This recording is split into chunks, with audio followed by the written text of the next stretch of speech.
Tenía, perdón, la motorhome fabricada por él, una casilla para estar viviendo ahí mientras estaba en el campo, ¿no? Y después en Timbó es que se quedó estancada, la que yo te estuve contando. La Liscapo.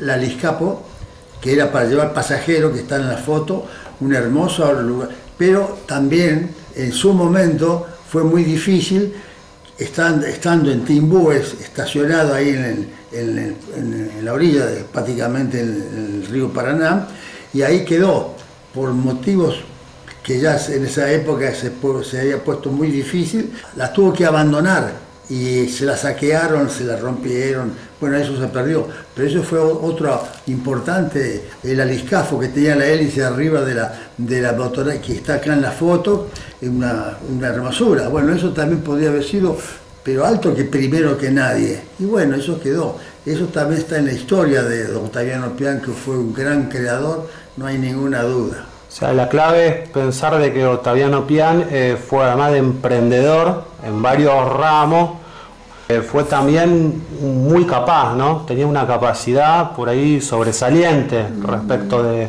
los demás. Yo lo veía trabajar, increíble que una persona que está con los fierros tenga una letra tan hermosa. En la labor de él no era fácil, y los detalles, porque no hay duda que la inteligencia del nono, sí, volvemos a decir siempre nono, no la tenía cualquiera para ese trabajo. Faltó para que sea algo importante en la vida comercial. Él le faltó la parte comercial, que sea una persona que hubiera tenido visión también de empresario. De empresario, que no la tuve. Fue un gran creador y todo eso. Bien. Él tenía un equipo de trabajo, ¿no? Además de él no trabajaba generalmente solo, ¿no? Tenía sus ayudantes. Sí, tenía sus ayudantes, sí, 2 o 3, pero él más que nada tenía su taller, que trabajaba como mecánico en aquella época. Era uno de los pocos talleres que atendía autos, porque tenía también que vivir.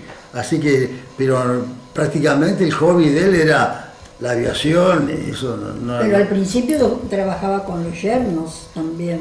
Sí, con su familia empezó, lógicamente, pero ahí en la casa paterna era el taller de Ottaviano Pian, y tenía 2 o 3 personas que eran las que trabajaban junto con él.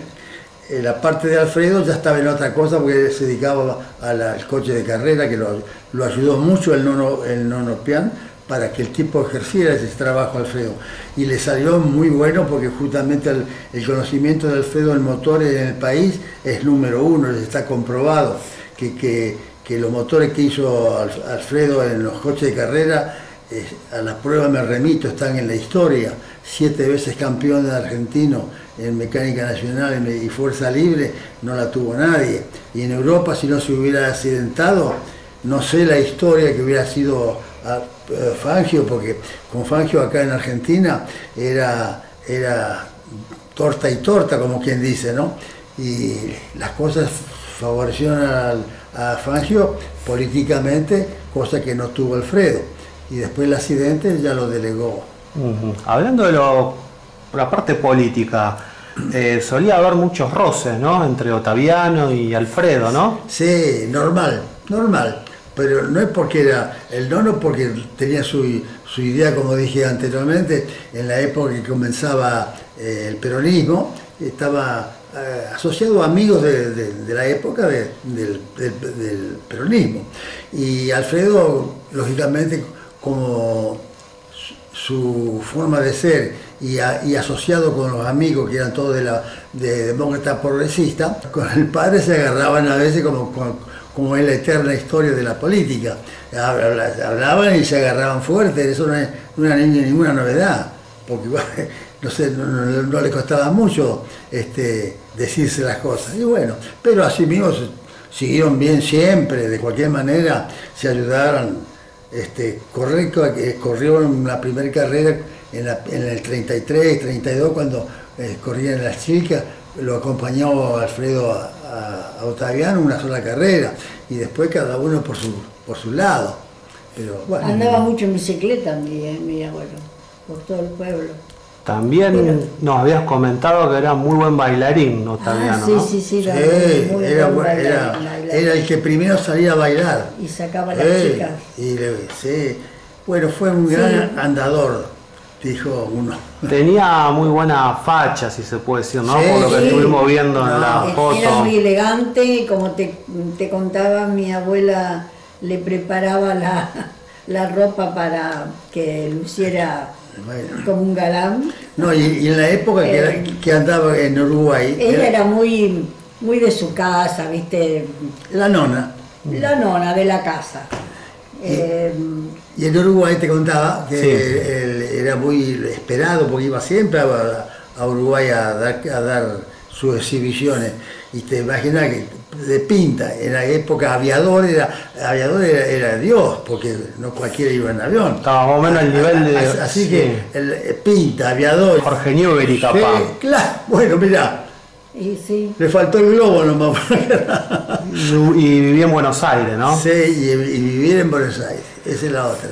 Por ahí capaz que los suscriptores de Buenos Aires se podrán llegar a enojar, pero bueno, Otaviano, tanto como Alfredo, de haber estado en Capital, hubiesen tenido por ahí otra relieve, ¿no? Así dice el dicho, como Sí. Dios está en todas partes, pero está más en Buenos Aires.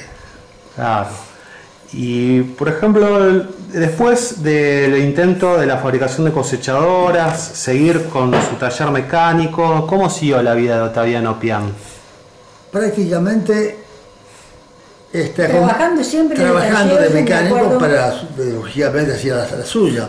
Y con Alfredo, Perdón, sí. nosotros cuando nos casamos en el año 60, estuvimos viviendo en la casa de mi abuela,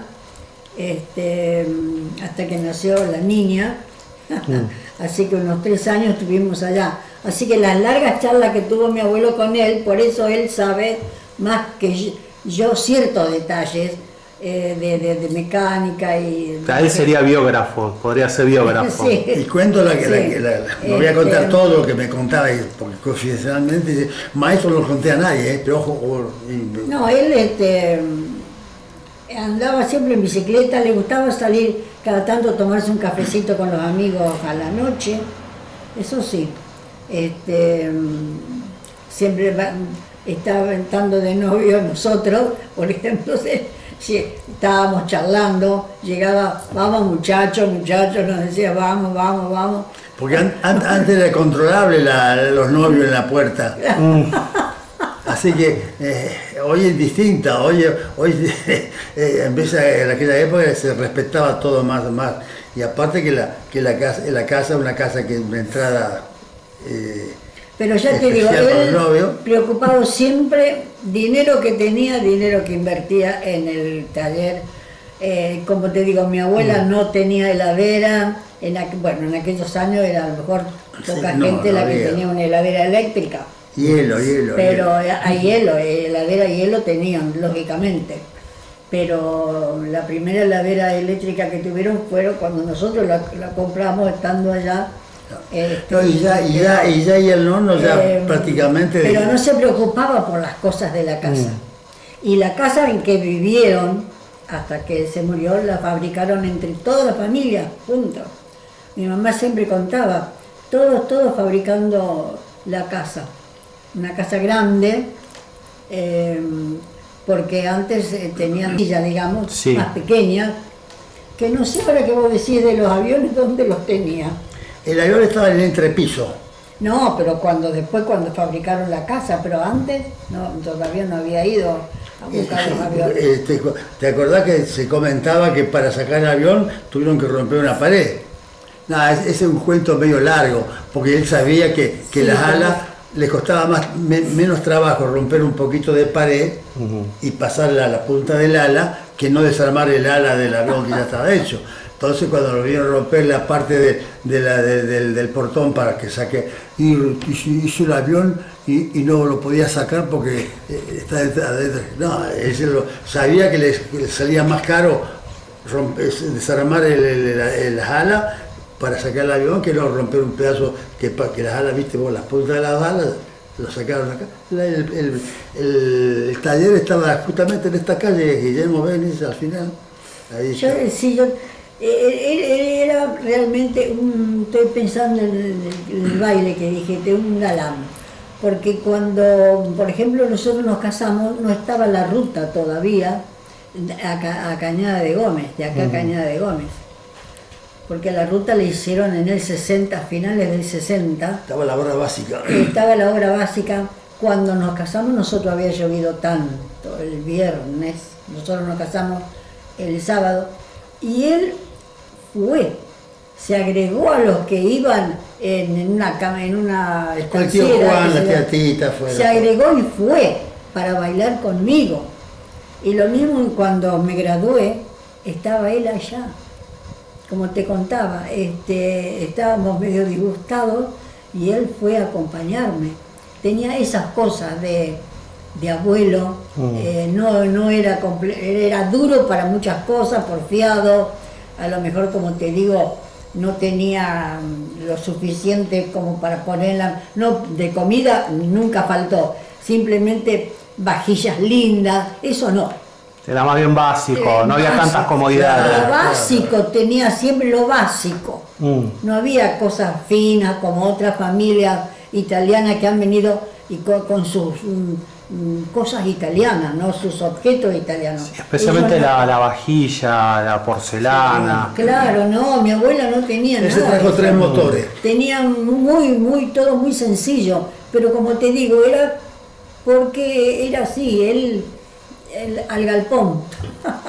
Era, como ustedes cuentan, por lo que se entiende, alguien de mucho trabajo, alguien que tenía, no le esquivaba el trabajo. A la tardecita podía sentarse, sí, en los sillones que había de mimbre en la vereda, en el verano, a veces, pero nunca me acuerdo de haberlo visto sentado leyendo un diario, no. Iba de aquí para allá y siempre con algún hierro en la mano y manipulando para hacer cosas.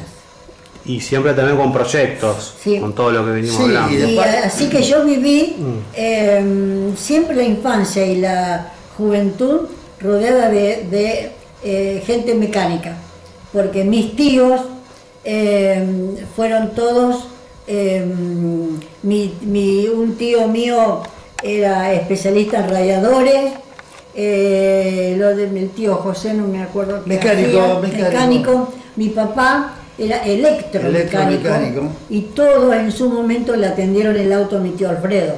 En su momento fueron del equipo. Después cada uno se buscó su destino y es por eso que nosotros terminamos en Cañada de Gómez. Después, pero al principio estábamos acá. Así que fue una vida muy prolífico, creador. Y bueno, creativo. Los últimos años entonces él, como veníamos hablando, se dedicó a su taller mecánico, básicamente a la mecánica. Prácticamente lo había, ya después se jubiló y prácticamente falleció a los 72, que parecería en aquella época era una edad bien, pero hoy ya 72.